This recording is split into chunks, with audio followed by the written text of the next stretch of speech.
संत कृपा झाली इमारत फळा आली, ज्ञानदेवी रचला पाया उभारले देवालया. तेव्हा सेवेकरता घेतलेला जो अभंग आहे हा अभंग जगद्गुरु श्रीमंत तुकोबाराय यांच्या परमशिष्या बहिणाबाई. आपल्याला बहिणाबाई चौधरी माहित आहेत, पण बहिणाबाई जी आहे ही आमच्या वारकरी संप्रदायातली तुकोबरायांची शिष्य आहे. वेरूळजवळ शिवरगाव, त्या शिवरगावच्या या बहिणाबाई. विषय असा आहे की सरांना मी म्हटलो होतो किंवा स्त्रियांचं प्रतिनिधित्व असावं का नसावं, याचं कारण आमच्या वारकरी संप्रदायाने स्त्रियांना फार मोठं प्रतिनिधित्व दिलेलं आहे. महाराज 8 मार्च होऊन गेला, मला एकदा बोलवलं होतं या महिला दिनानिमित्ताने एके ठिकाणी. मी गेलो, त्यांना म्हणलं तुम्ही फार योग्य व्यक्तीला बोलवलं, कारण का तर महिलांची जाणीव आमच्या वारकरी आहेत की इतर कोणाला नाही. विठ्ठला महाराज जगामध्ये बोलतो सर, आपल्या पुढे जेव्हा जगातल्या स्त्रिया अडाणी होत्या तेव्हा आमच्या महाराष्ट्रातल्या स्त्रिया पद्य लेखन करत होत्या. विठ्ठला विठ्ठला. अगदी महानुभाव संप्रदायातली महदाईसा जरी घेतली तुम्ही तरी तिचे धवळे त्यावेळेला या महाराष्ट्रात रचले जात होते.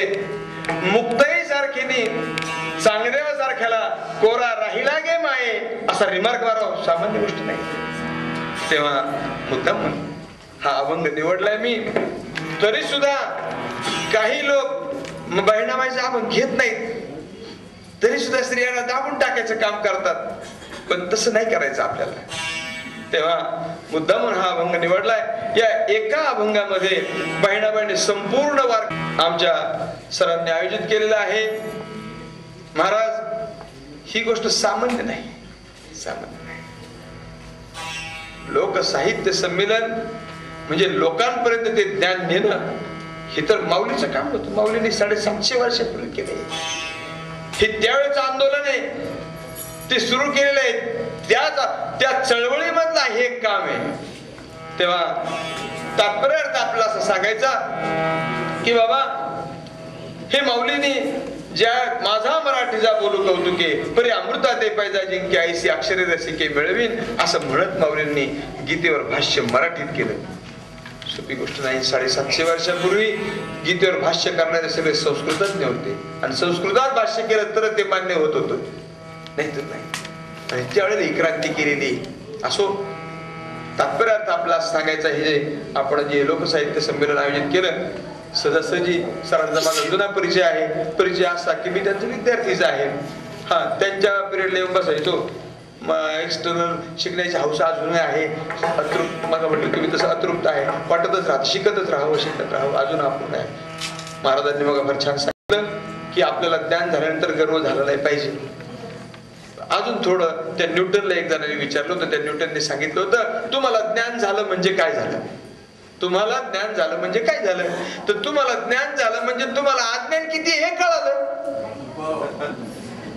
हो तुम्ही ज्ञानी आहात म्हणजे काय, काय तुम्ही ज्ञानी आहात म्हणजे काय, तुमचं अज्ञान किती आहे तुम्हाला कळालं. तुम्ही समुद्रामध्ये पुढे पुढे गेला म्हणजे ते पाणी किती खोल आहे तुम्हाला कळायला लागलं. हेच तर कळावं. माणसाला नेमकं हेच कळत नाही. मला कळत नाही हे कळत नाही. काय कळावं, मला कळत नाही हे कळावं. आणि ज्या क्षणी कळल ना काय कळत की कळत नाही हे कळल ना तिथून पुढे कळायला सुरुवात होईल.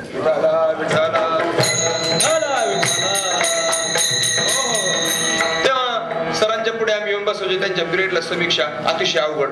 सरांनी असं त्यावेळेला एक प्रतिपादन केलं होतं माझ्या अजूनही लक्षात येईल किंवा समीक्षक कसा असावा. फार सुंदर. समीक्षक असा असावा की तो केळाच्या सालीसारखा सोलणारा नसावा. मी विसरलोच नाही होते उदाहरण अजून.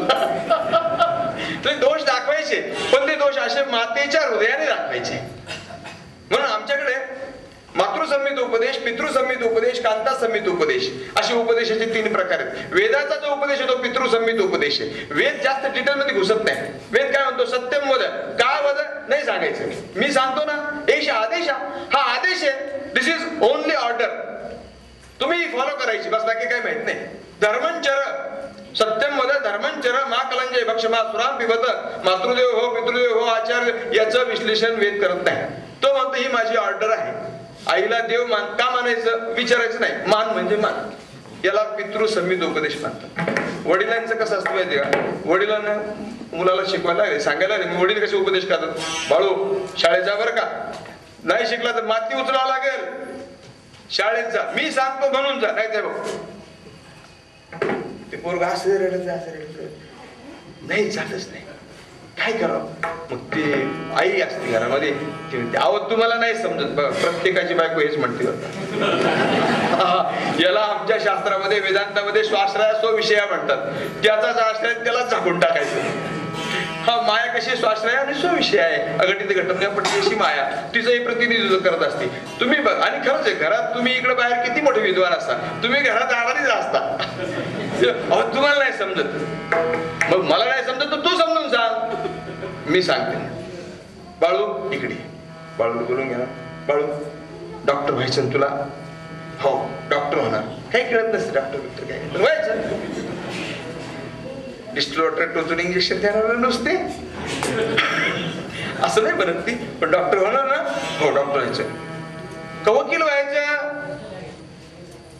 वकिलाला मराठीमध्ये काय म्हणतात तो, आणखी एक त्याला प्रतिशब्द आहे, झगड पिल्लू. विठाला विठाला विठाला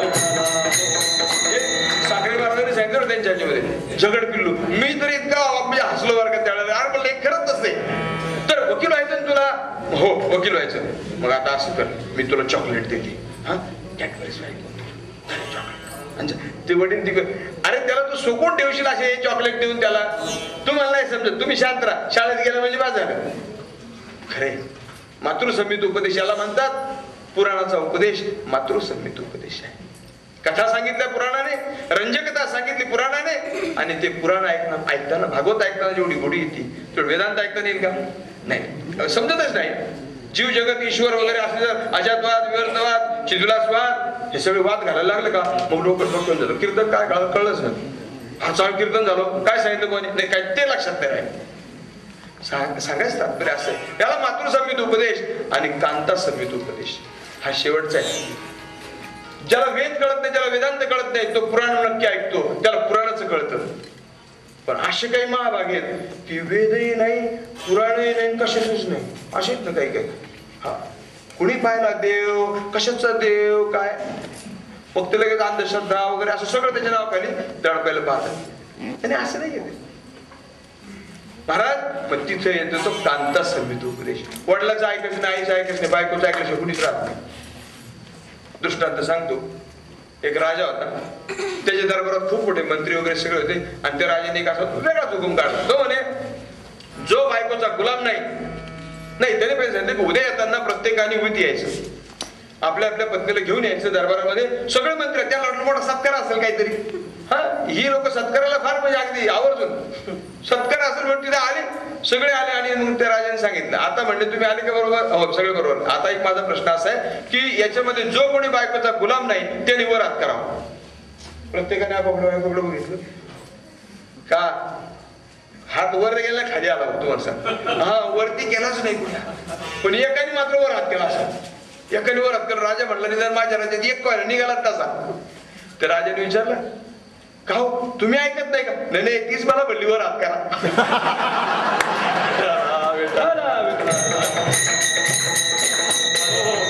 हे कशासाठी सांगून राहिलो मी, तर हे याच्यासाठी सांगतो की बाबा कांता संहित उपदेश हे मला बोलायचं आपल्या पुढे. की काय